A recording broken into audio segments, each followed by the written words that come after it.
Honestly, I'm not making this video for you. I'm making it for me, okay? Because I am in drafts every single day, and the hardest decision I ever have to make is, what am I doing in the middle rounds here? What am I doing in rounds 4 and 5, where there's this massive tier of players? I mean, we have almost 7 or 8 wide receivers with an ADP between 40 and 50.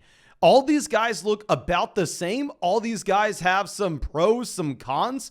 So I'm going to go through and I'm going to do some in-depth research on all these players to try to help you find out who the hidden landmines are and who we should be looking to avoid versus who we're looking to draft in this difficult range.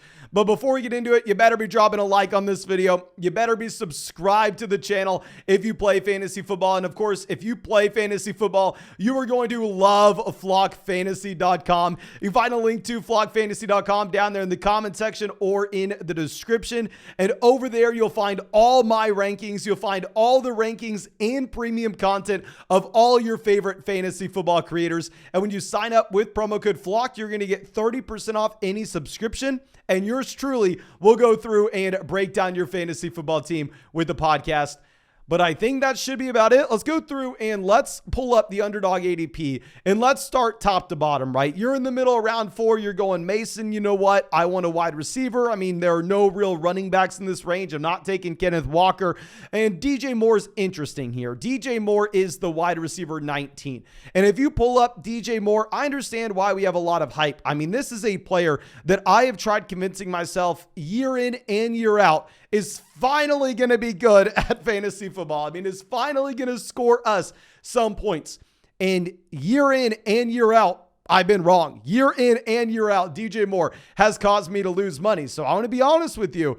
I may be a little bit biased as we go through and look at this DJ Moore profile. But right now, as he's being drafted as the wide receiver 19, this is an expectation that has him improving from where he's been. Over the past 3 seasons, DJ Moore has been a wide receiver 3 every single year. He's been the wide receiver 27, the wide receiver 25, the wide receiver 33.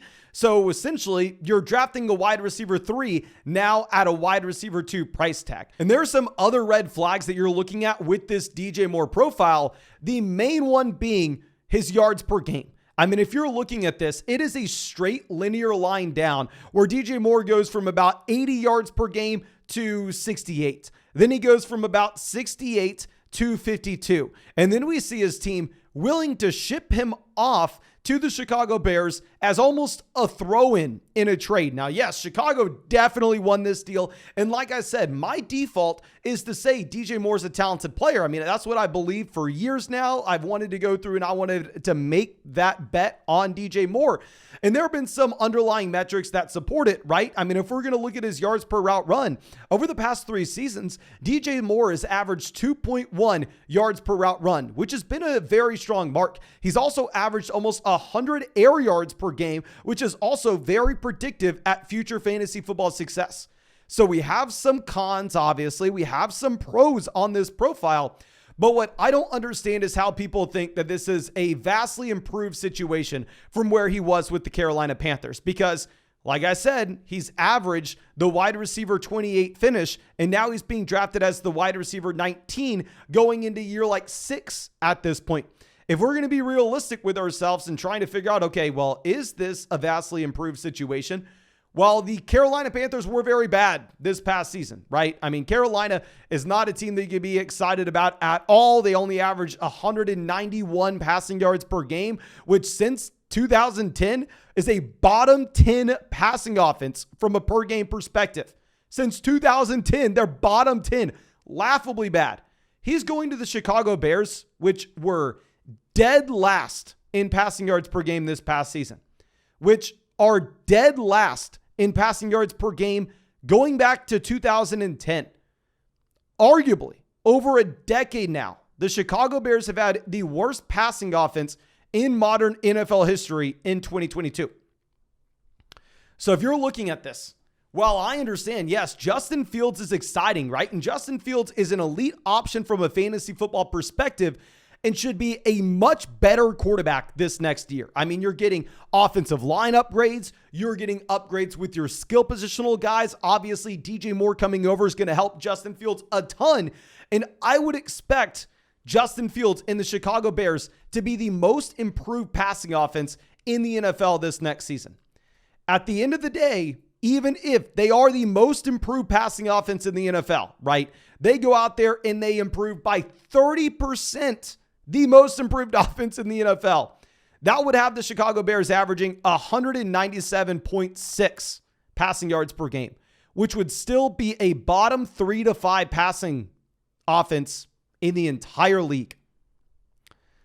So while I understand people want to get excited about DJ Moore, while I believe this is a talented player, and while I believe the Chicago Bears will be the most improved passing offense in the NFL this next season, when you're starting from the worst in modern history and you're going to be the most improved, you're still probably going to be pretty damn bad. He's being drafted as the wide receiver 19. He's been a wide receiver 3 for 3 years in a row now. It's not like he's improving his talent. He's going into like year 6 of his NFL career, year 5 of his NFL career. I'm sorry. DJ Moore at this price is bad. I can't draft DJ Moore here. I really have no interest. Now, going over to our next guy, in DeAndre Hopkins, this is a polarizing profile, right? I have a very hard time projecting out Hopkins because he's going into year 10 of his NFL career. DeAndre Hopkins at this point is a wide receiver that we have to assume he is in decline. You can't go into this season assuming that DeAndre Hopkins is going to be the same guy he's been over the past decade. When you're 31 years old, the wheels are about to fall off. Now, with that being said, he was elite this past year. If you're looking at DeAndre Hopkins, the man goes out there and has a 27% team target share. That's at the very top of the NFL. Of course, this is from a per game perspective. He averages over 10 targets a game. He averages over 100 intended air yards a game. He averages 2.2 yards per route run. Hopkins was elite. Hopkins was phenomenal this past season. Now, there are a couple different red flags. One, the age, as we've already mentioned. We're starting to see that with Hopkins feeling like he has to go out there and take some PEDs. Also, the fact that he's out there missing games with injury. And on top of this, with the Kyler Murray injury, as it looks like Hopkins is going to stay with the Arizona Cardinals, we can assume Hopkins is most likely going to be in the worst offense in the NFL this next season, or pretty close to it. And historically speaking, Hopkins has been much worse in Arizona in games that Kyler Murray has missed versus in games where Kyler Murray has played. DeAndre Hopkins in games where Kyler Murray has played has actually averaged about 17.5 fantasy points per game, whereas he's down at 13.5 in games where Kyler Murray has missed. On top of this, he goes from 78, 79 receiving yards per game down to 63. Kyler Murray is going to miss a large chunk of this next season. Hollywood Brown presumably stepping into his prime. Horrible offense. I don't know. He's an elite talent. I can't say that we are avoiding Hopkins here. I can't say that he's my favorite target in this range. I think it's a fair price for DeAndre Hopkins, and I'm completely fine drafting him around 4. I would definitely draft him over DJ Moore. That's for damn sure. Now, going over to our next guy, we're going to be looking at Mike Williams, who also is in an interesting spot, right? I mean, if we're looking at Mike Williams, over the past 3 years, he's been the wide receiver 66, wide receiver 23, wide receiver 21. I mean, I think we can maybe throw out the 2020 season, right? So in general, he's been a low-end wide receiver 2 from a points per game perspective. He's out there averaging 2.1 yards per route run over the past 2 years. I mean, he's out there averaging about 90 air yards per game. There's some very impressive marks with this Mike Williams profile. But what I really want to point out over the past 3 years is Mike Williams has had some massive blow-up weeks that skew these statistics just a bit in games where Keenan Allen has missed, especially this past season. If you're going to look at Mike Williams over the past 3 years, in games where Keenan Allen has missed, you actually have Mike Williams averaging 8.6 targets per game in comparison to 6.8 with Keenan Allen. He's out there averaging 77 receiving yards per game in comparison to 62 with Keenan Allen. So Mike Williams has definitely benefited from a few times where he was the only guy to go to for the Los Angeles Chargers. Now, that's never going to happen, right? Because Keenan Allen's going to be a Los Angeles Charger this next year. not only will Keenan Allen be a Los Angeles Charger, but you're also getting the addition of Quentin Johnston into this offense.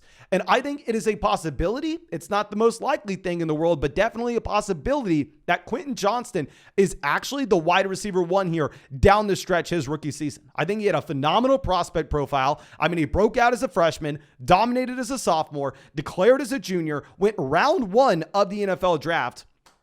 So this will be more target competition than Mike Williams has really ever had in Los Angeles. He's currently being drafted as the wide receiver 21, and over the past 2 years, in a much better situation, he's been the wide receiver 23 and wide receiver 21. So I'm not super excited about drafting Mike Williams here either, if I'm going to be honest with you. I mean, I'm fine with it if you're drafting on Underdog, because of course Underdog is going to be half PPR and best ball, and you're really trying to capture those massive spike weeks. So whenever he does have his random blow up week, we don't have to predict it, and he automatically slides into our starting lineup. Best ball, I'm fine with Mike Williams here. A regular redraft going to be way more difficult. And of course, if you're wanting to get into a best ball league today, it's where we've been drafting every single day on the live stream. You can find the link to Underdog Fantasy in the description of this. When you sign up to Underdog with promo code FLOCK, you're going to get 100% of your deposit matched up to $100, and you're going to get our 23 rankings. Plus, if you're a member of flockfantasy.com and Underdog Fantasy with promo code FLOCK, you're going to get some exclusive merch and extra Underdog credit going your way later this week.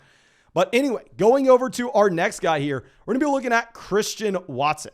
Christian Watson going off the board as wide receiver 22. This is a wide receiver that this past season, yes, was not the wide receiver 22. Yes, Christian Watson was much worse than this. But what you have to remember with Christian Watson is, unlike these veterans that you have with Mike Williams, DeAndre Hopkins, as well as DJ Moore, Christian Watson is on the ascending part of his NFL career. He is stepping into year 2, where we've historically seen players take that massive step forward. Also, with Christian Watson, if you're looking at the final year stat line, it's not really that fair, right? Because, I mean, at the beginning of the season, the man really wasn't getting involved. He was a rookie that started off injured during training camp. So it's very difficult to look at the games that you have really before the blow up against the Dallas Cowboys. Because if we're looking at the first 6 games Christian Watson played, he was averaging about 2 to 3 targets per game. Those were games where he wasn't involved. You see the blow up with the Dallas Cowboys in November. And then after that, Christian Watson just dominates. I mean, you are looking at a wide receiver that finishes overall as the wide receiver 33. But if instead we just look at the weeks 10 through 18 for Christian Watson, when he was actually out there dominating, the only wide receivers to average more fantasy points per game included Justin Jefferson, CeeDee Lamb, Devontae Adams, Keenan Allen, Amon-Ra St. Brown, Devonta Smith, and Chris Godwin. The man was a rookie. Now, yes, you're getting a quarterback downgrade, but at the end of the day, the man was hyper efficient as well. The only wide receivers to have more yards per route run than Christian Watson this past year were Tyreek Hill, Justin Jefferson, A.J. Brown, Jalen Waddle, Cooper Kupp. Like, this is a player that was a phenomenal rookie. He was a phenomenal prospect. Yes, he's not going to be as good as he was at the end of this past year. There's no way that he keeps that up. I don't really expect him to be a top 6 wide receiver in fantasy. But right now, if we're getting him as the wide receiver 42, especially when we're trying to chase touchdowns and spike weeks on Underdog, I would rather have Christian Watson over DJ Moore. I'd rather have him over Hopkins. I'd rather have him over Mike Williams, all of whom are being drafted ahead of him right now. Now, going over to our next guy, we're going to be looking at the true wide receiver 1 in Denver, as many of y'all know.